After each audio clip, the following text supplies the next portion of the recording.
Greetings viewers, Eric the Car Guy here, back again with part 2 of the Acura Integra suspension upgrade / repair, what have you. I hope you've enjoyed it so far. As I said at the introduction of the last video, I believe this was shot sometime around 2004, possibly 2005. It covers the repair of, like I said, the suspension on this 1991 Integra, but it will also, this information will also apply to Civics of the same vintage since the suspensions are virtually identical. The audio, once again, not so good, but I'm not going to take up a whole lot of time here. Oh, one more thing, there is a full version of this video along with additional scenes available to premium members over at my website. There'll be a link in the description for that if you're interested. Please enjoy part 2 of the Acura suspension upgrade, already in progress. All right, now we're gonna take the rear struts out of this car too while we have the lower control, while we have the trailing arms and the lower control arms out. There's no better time to do something with the suspension than then. In a four-door, you pull these little levers and the seats push forward.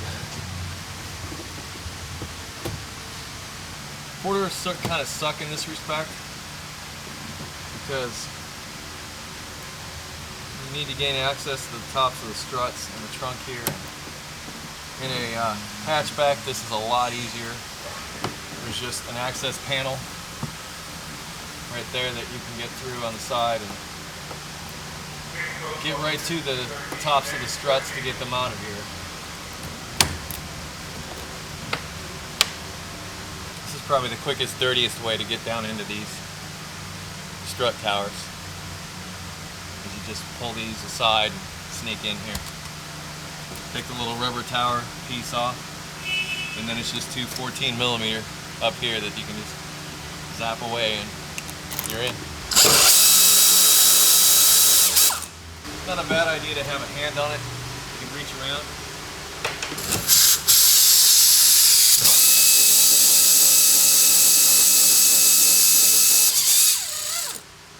This way, it doesn't fall on the ground.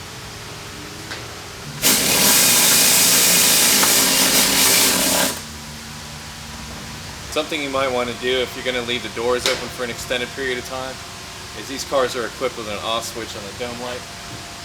This way you won't run your battery down. Now, rear struts are not as big a deal as front struts, but either way, the best way to do this is with this guy right here.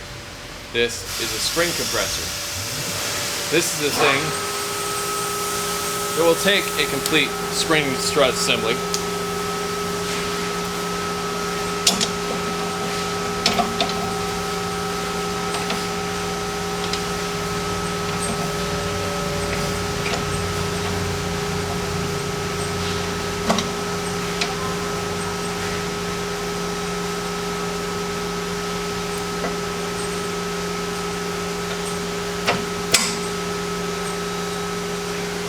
and compress the spring down in a safe manner in order to replace either the strut or the spring.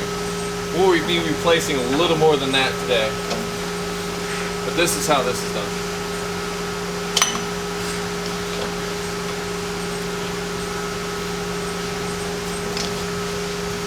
The spring is compressed, the nut is removed.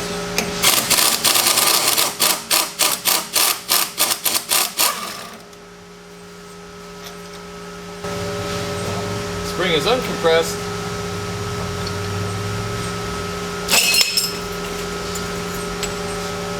You have yourself a strut. Now, my friend here has a whole box full of these extra parts that he got from somewhere. So we will be replacing these dampers and things. It's not necessarily normally, unless there's some kind of problem. If you're lowering the vehicle, many times you'll use the stock dampers and you'll have to cut them down to a certain length. Basically what this does is if the suspension were to bottom out, meaning this strut were to collapse completely, instead of going down and hitting this metal part and compressing all the way, it has this extra shock absorber when this comes down to this point to keep it from compressing completely. And when this is up inside the car, it actually compresses a little bit.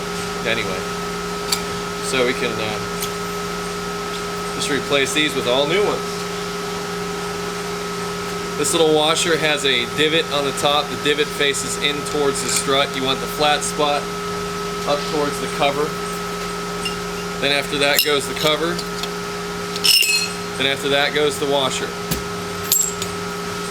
And that is your strut. And in this particular case, like I said, he had a box full of stuff. The old lower gasket is no longer necessary because we have new ones from Honda to install, which we will install by laying down the strut, finding the groove, laying it in the groove. This helps keep it quiet. If this isn't here, you'll get metal-to-metal contact between the base of the spring and the base of the strut, which may cause some noise periodically. Also today we'll be replacing the strut tops. So everything up here will also get replaced because we have it as all new. So normally what I would do is I would try to check the orientation of where this seats into the top of this piece of rubber. In this case, it's not necessary because not only are we replacing the springs, but we'll also be replacing these tops. And you're doing all 4 springs. You can tell the rear springs from the front springs, 1 because there's more coils, but 2 because there's these dampers at the top. We're replacing the front springs on this car because they're broken. I'm going to show that in some other thing, but anyway. We're replacing the rear springs also because of ride height. If you replace the front springs, especially on a car that's got a number of miles on it, or even worse, has a number of years on it, what happens is the springs over time will compress and the metal fatigues after traveling over, a gajillion bumps. So if you replace the front and rear springs at the same time, you maintain a stock ride height. If you just did the fronts, the front of the car would sit up a little bit higher than the back, but if you replace the front and the back, of course with stock springs, the car is going to sit up higher and it's going to feel different. Put the suspension back where it was when the car was made. This is why we're doing all 4 springs on this car. Now we're replacing these strut tops in this case because we have everything. This is kind of ideal because as you saw on the old one, there was kind of a groove worn by the spring. You see the little locator tabs on the insides of this. This is all stock stuff, by the way, which does make a difference. Aftermarket stuff will vary. Now these little bushings, should you ever have to put these in, the parabolic dish side fits towards the center like this. Same with the top. Fits in like that, so that when it's compressed, it's got a little airspace underneath it. This sleeve fits down through the center. Older Accords had a problem with these sleeves rusting out. These don't seem to have that same problem. Because these new bushings are back here and these new sleeves, you're going to have to compress the spring a little more to get this to work. Now the most important part of this, our good friend silicone paste again. What you want to do before you assemble this is take the inside and just, with as liberal amount as you can, just fill the inside of this whole thing with silicone. The reason for this will become clear later. But you want it pretty much to look like that when you put it together. Old version, new version. New coil spring. Really not all that much difference on compressed height with these springs. Just curious if there'd be a difference in height over time, but apparently not. Here's strut top.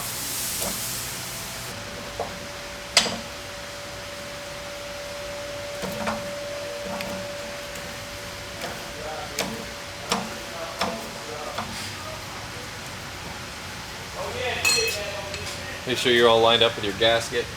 Have your fasteners in hand and ready. Up through the bottom.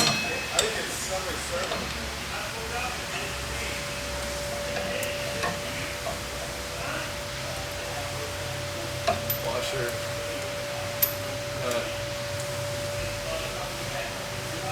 You want to make sure this part of the spring lines up with this part of the strut. That these two things are in line. If the strut just spins inside the spring, you might want to put just a little bit of tension on this and get it sort of almost there before you start tightening it down. You'll know when the strut starts to move that it's done.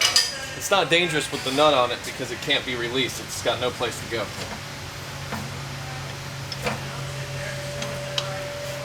New rear coil spring, new strut top, everything you need. Side one.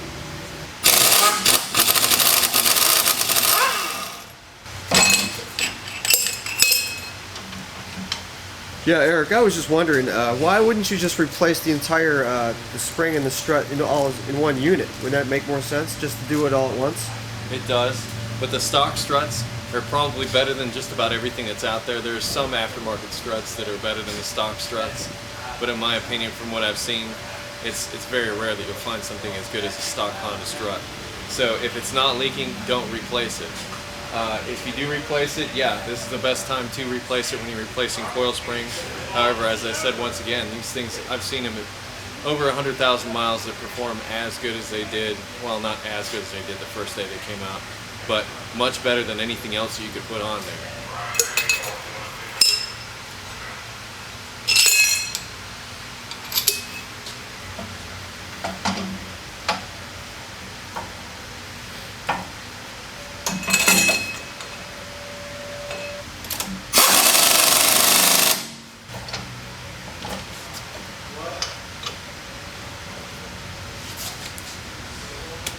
We're going to install these struts in the reverse order that we took them out.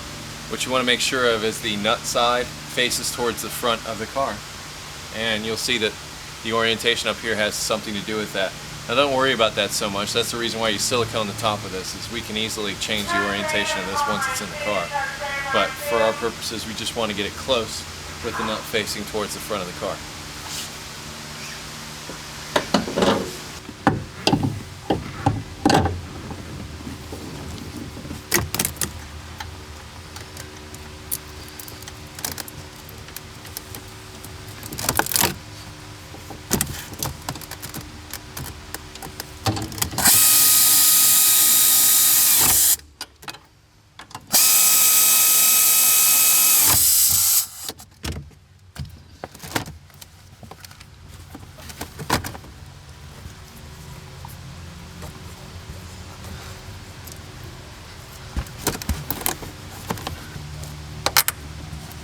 And that's that.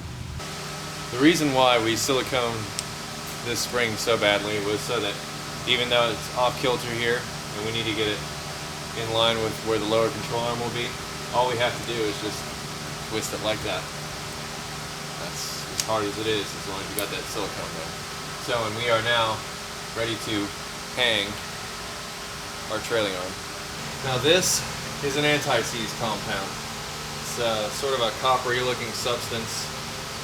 And this is an oil can full of, I use transmission fluid, but oil works just fine. I have transmission fluid in abundance, so that's what I use. It also has some cleaning abilities also. Your best friend is going to be this stuff, particularly when it comes to doing your alignment, or whoever's going to do your alignment. You can do them a big favor, and you a big favor should you ever have to take any of these suspension parts apart again, to use a little bit of this anti-seize on the bolts and a little bit of the oil.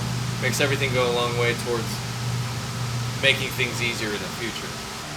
Okay, in particular I want to make sure that this piece here is able to move, because this nut on this side moves back and forth.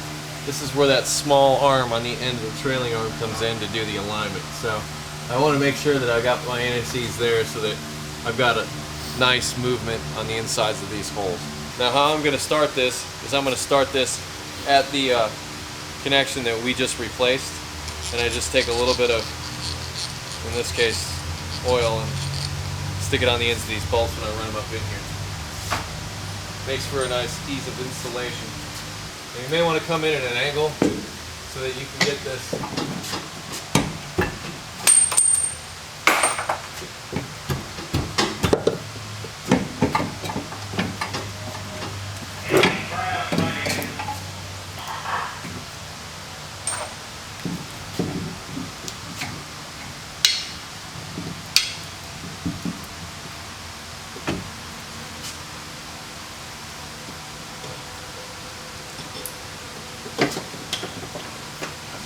Personally, whenever I reassemble something such as a large piece of suspension like this, I don't like to tighten everything down right away. In fact, I like to get everything started instead of tight. So that way, you know, I've got some slop, I've got some breathing room to move things around so that I can get other bolts started. A lot of times if you run a fastener all the way down and then you go to the next one, you pretty much lock your suspension part into place, which makes it difficult to get the other parts in place. So I like to get all my fasteners ready to go before I actually commit to tightening them down.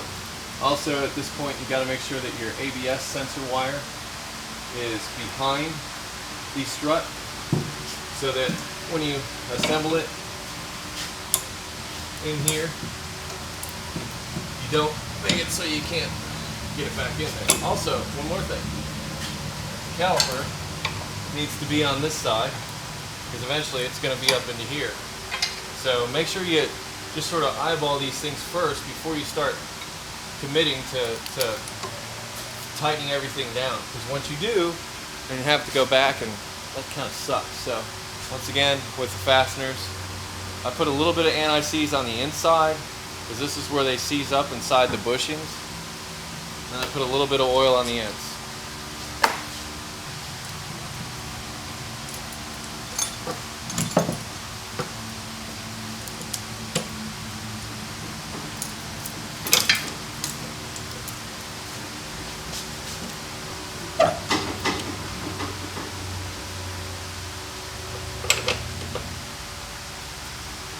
Once you start to get these things lined up, you may have to tap them into place with a hammer, because there's a little bit of flexing going on here, where things aren't exactly lined up, and that's the wrong fastener. So I just made a mistake and put a wrong fastener in. Don't look at it as the end of the world and try to redo it. Try to work with what you have.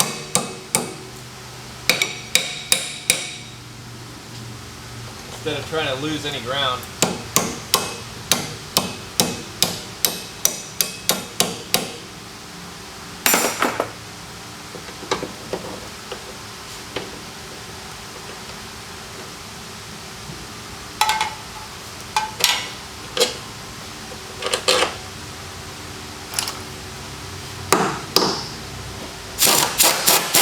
Once again, just try and get these things started. Now what'll happen is, in some cases, is these bolts, when they try to go through here, like this, won't meet up with the other side. So you have to move them around a little bit. Large pry bars can be your friend, because they can help reposition things so that you can get them knocked into place so that you can start the fastener. Alright, now if you remember that this nut that's behind this arm slides around, so you can stick a screwdriver through the hole and find it again, and once you found it, sort of get it generally lined up, then go back in with your fastener to see if you hit it or not. You can start it by hand. And if you pull out and it's not coming back, it's got a little bit of resistance, most likely you're on it. Maybe I'm not. Now, I had trouble getting this fastener in here. So what I did was I ended up loosening this side back here to give the pivot a little more slop so that it wasn't so rigid inside here. Going back to the theory that if you have everything tight, that it makes putting other fasteners in more difficult. So long as we're here, I'm going to put the fasteners inside this ABS sensor harness, putting a small amount of anti-seize on the ends of these, because as you saw on the opposite side, one of them broke.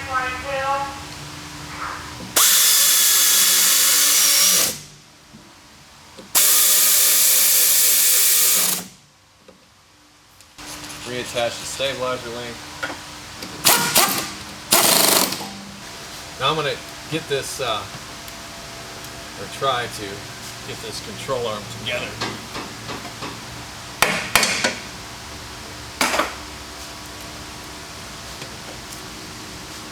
Once again, the philosophy is, you can't get something to do exactly what you want, loosen the other side of it. Now, you just want to loosen these inner ones, because if you take them all the way out, you may have a problem getting them back in.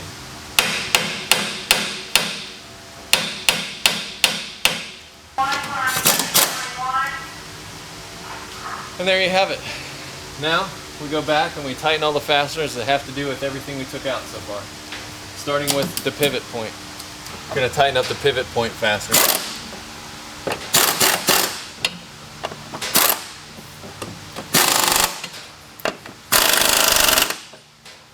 I'm going to tighten, but not all the way,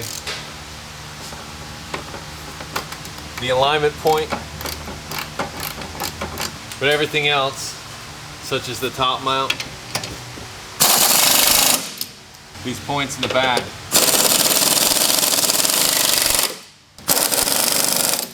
now would be a good time to take the parking brake and fish it back through the hole that it came through.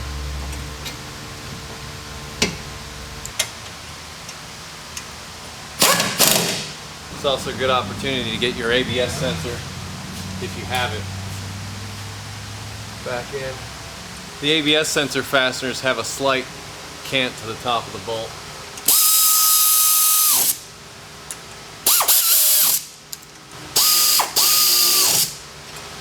You want to try to keep this sensor away from metal, or metal shavings I should say, because it will stick to it. It is a magnet.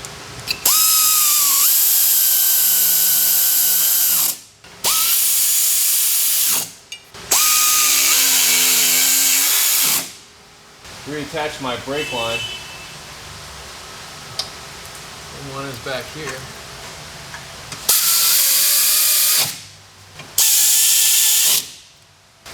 And this, you've got the hole for the ABS sensor. It also holds that back.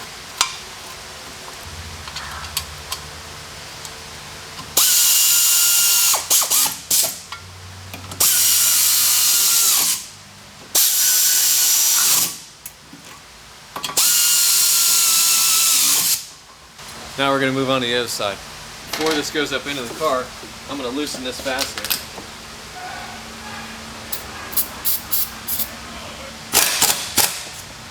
So that I have this freedom of movement.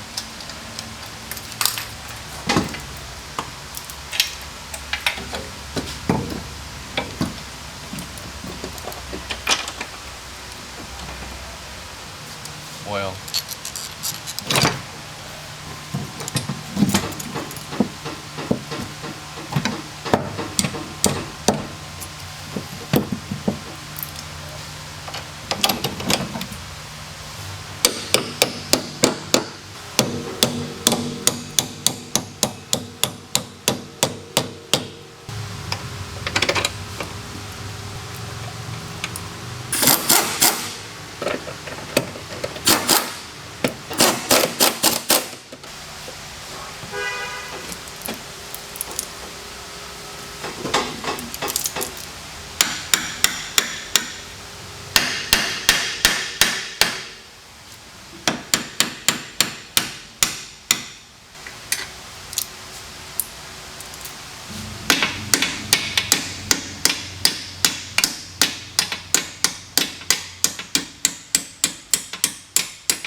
As you can see, we broke this fastener off inside the control arm. So we're going to fasten this side first. They don't rust and they hold.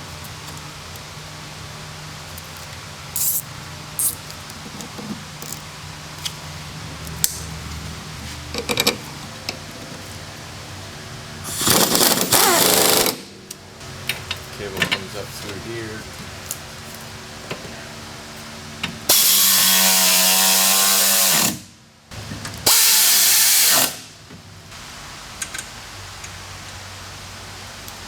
They ABS sensor special.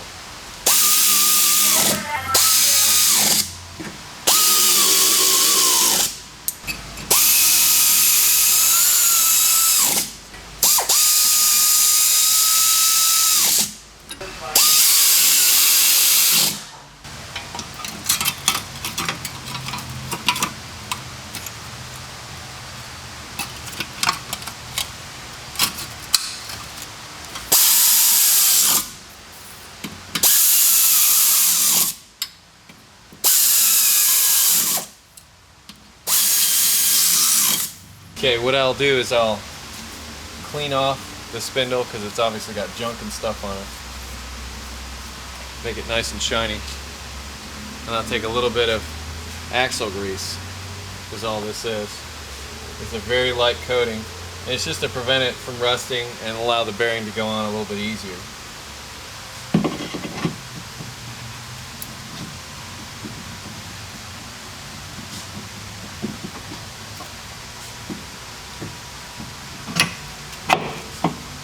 Washer, nut. Now you don't need to tighten this. You just need to, there's an actual torque spec, I don't know what it is. However, you'll see this little bit of mark of paint that's on here. This used to line up with that, so we're a little bit tighter than we used to be, and we spin freely. Take a chisel, dent it in, dust cover.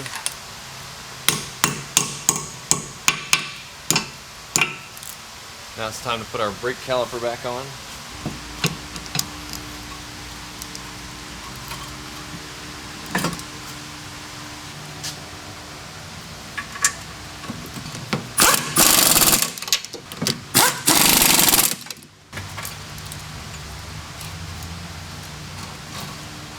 Sometimes a little drop of oil on this helps. Faces like this to hold tension on it in this direction. Tap with a hammer. A little bit of anti-seize here.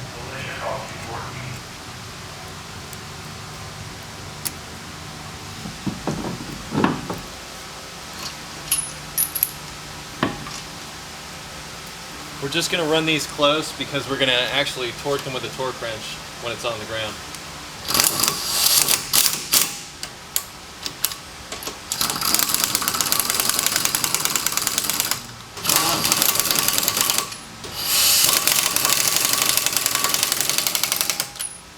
With the absence of hub rings on these wheels, you actually have to make sure it's centered on the lug, so it's a real good idea to tighten these up by hand instead of just running them down. With all these fasteners, it's easy to forget things. Even somebody like myself, haha. And I forgot to tighten these fasteners in here.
Start by removing the front wheels.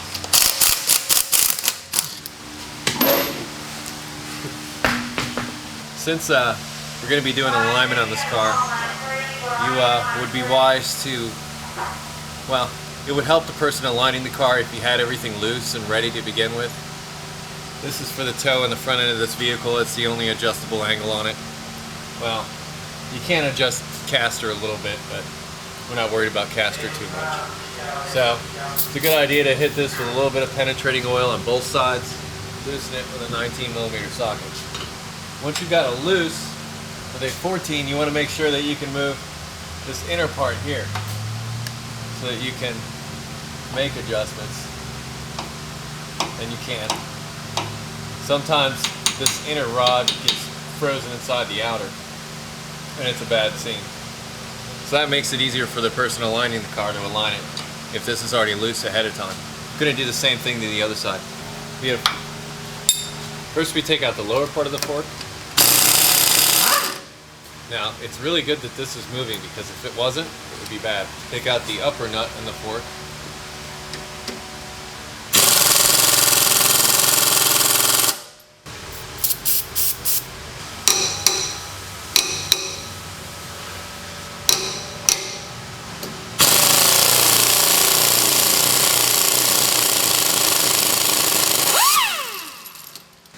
If you don't have this compressed air, it can make all these jobs a lot more difficult. In that particular instance, it's hard to say what to do, because a little bit of heat in that area is bad, because it could destroy the strut and it could cause the oil inside the strut to boil, which, you know, anytime you've got liquids under pressure, it's not really a good thing. But we're fortunate in this particular instance to have this stuff, mostly for illustration, so that you can see what needs to be done.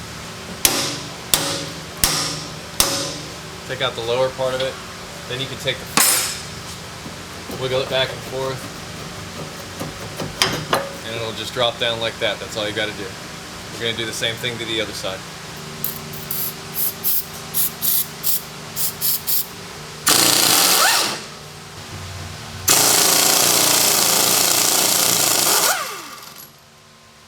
Next, what I'm going to do is I'm going to disconnect the brake line from the strut itself.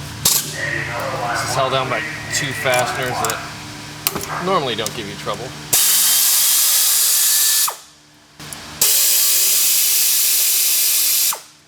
The longer fastener goes in the back. Now we're going to do the same to the other side.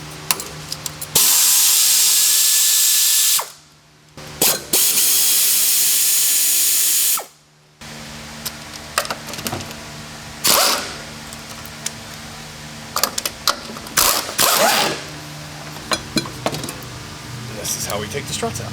Now, front struts are a little different than the rear struts. They're a little more stout. And the reason for that is because probably 90% of the weight in the front wheel drive car is in the front. So they're designed to hold a little more in the weight department.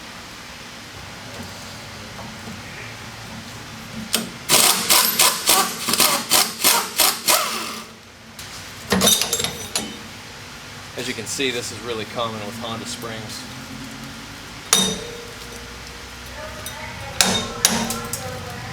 Because they will break just like this. There we go.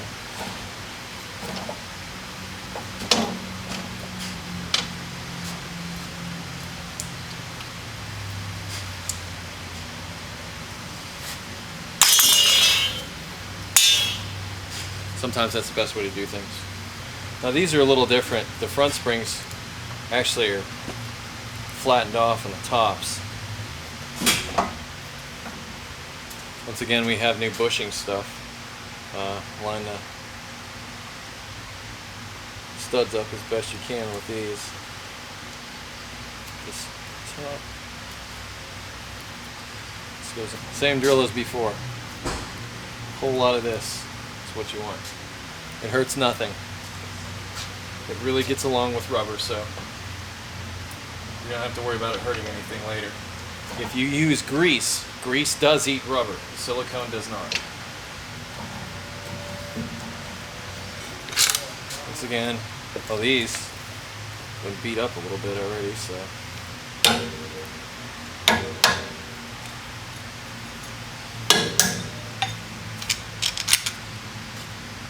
maybe it's a good idea we're replacing these with brand new yeller ones. Ooh.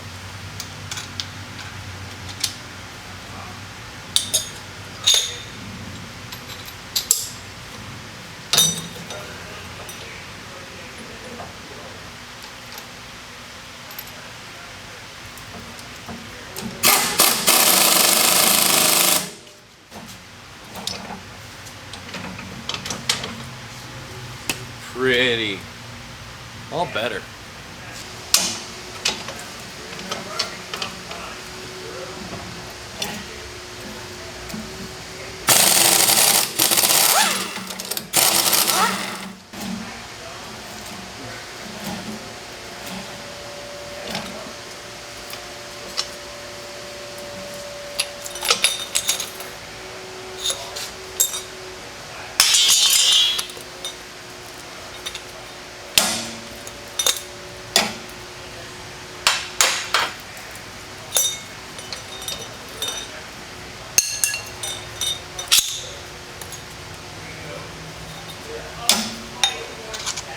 Why was the last one orange and this one's yellow like the new ones? That's a good question. And this one's not deteriorated like the orange one was. That's a good question. Think they just had their hands in there already? Don't know.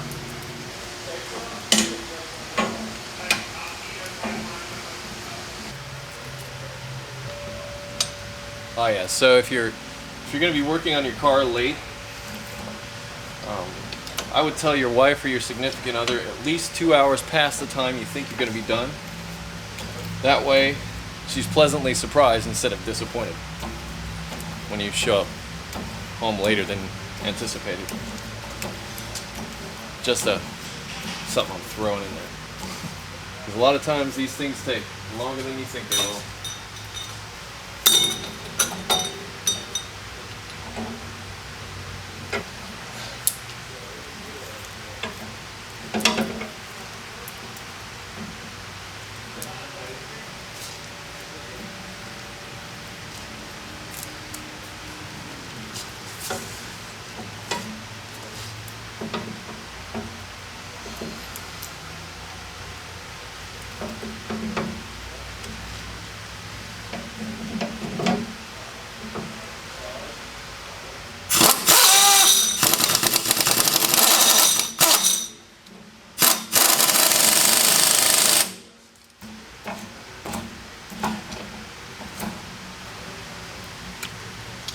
There we are. When you put these in, you want to make sure that this little notch and this little thing are facing towards the back. In other words, in towards the engine. When you line these two top studs up in here, as long as you got that facing towards the back or close to it, you should be okay.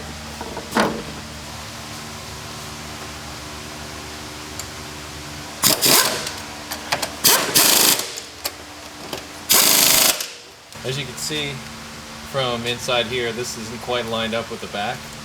So we can turn this assembly. These you can't turn by hand, but you can turn them with a rather large pair of channel locks. Bring the wishbone back up. And line up the crack. Can you see this? Uh-huh. Line up the crack in the wishbone with where this comes down on the strut. There's a little keyway. And they should fit together like that, and they should be flush.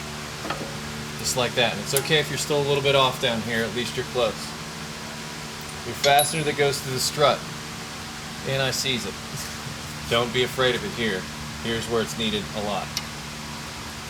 So now that you've got the wishbone in there, you can easily move the strut around. It's mostly older Hondas that had a problem with this through bolt. I know I've said it 1,000 times, but if for some reason you ever have to take this apart again, it's always good to know that it will come apart.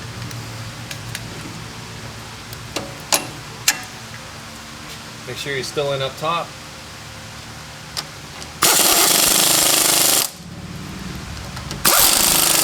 Mostly they tell you to tighten these fasteners with the suspension compressed on the ground with the weight of the car on it. This is true. However, what I've found, even if you tighten it while it's up in the air like this, whenever you go over the first couple of bumps, it will find itself from where it's supposed to be.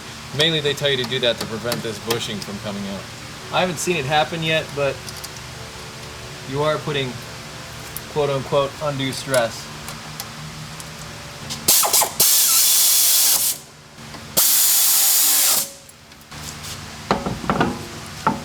Okay, we're going to repeat the process on this side. This is pretty much already lined up.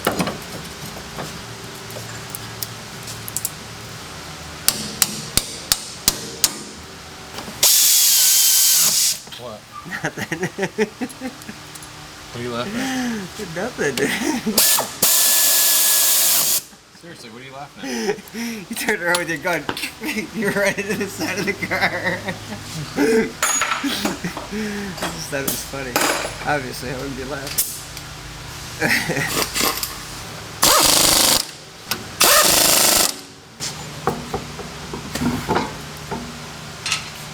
One of the things that needs to be done before it gets aligned is the tire pressures need to be set. This is something that somebody who's doing the alignment should do. So I'm going to go around and set all these tires to 32 psi, which is the stock pressure. These aren't stock tires, however, I've run them at 32 psi and they run pretty good. They don't, you know, it's not like you're driving a shopping cart. We're going to torque these wheels to 80 foot-pounds all the way around. If you're putting a set of aftermarket wheels like this on a car, it's recommended that after the first 150 miles that you've driven, that you re-torque the wheels. I've done this, and you should do this, because you'd be amazed at how many of these are loose afterwards.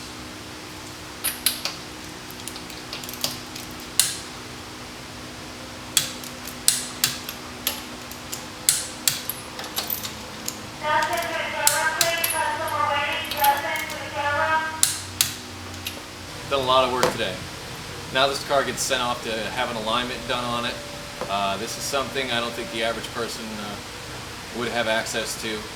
We showed you all the points where the car does get aligned, so I don't really think there's a need to show you the step-by-step process of the alignment, because I doubt you have some $30,000 to $50,000 machine to do this with. So send it off to somebody to professionally have an alignment done, and you should be okay as far as your suspension works. As far as the headlights, looking good. Even in Japanese writing, kind of cool. But we covered a lot of ground today with this car, and I'm hoping that you know, it was informative and educational for you, and perhaps we'll be doing more of these in the future. Thanks for watching. And that concludes part 2 of the Acura Integra suspension repair and upgrade. I thought it was a really good video. It was surprisingly good, considering it's probably the first Eric the Car Guy video that ever was. I'm not really sure what prompted me to do this. I know it was a Saturday when I did it. It was a friend of mine's car. I actually ended up owning that car. You'll see it in later Eric the Car Guy videos. Once again, apologies for the audio. But I actually thought the camera work was pretty good, so my brother did a pretty good job with that. There's not much more I can say with this one. I think the video speaks for itself, but it certainly was the beginnings of what I ended up becoming as Eric the Car Guy today. So if nothing else, I really enjoyed it for the entertainment value. I hope you enjoyed it as well. Oh, and one last thing, there is a full version of this video, including some additional scenes that were cut out for YouTube, available to premium members at my website. There'll be a link in the description to that if you're interested. If not, you got parts 1 and 2, and there'll also be a link to part 1 down there if you're just catching this now. If you have automotive questions, I would ask that you head to EricTheCarGuy.com. If you wish to connect with me socially, I can be found on Google+, Facebook, Twitter, and now Instagram. Close each of my videos with be safe, have fun, stay dirty. I'll see you next time. Back to the Future style.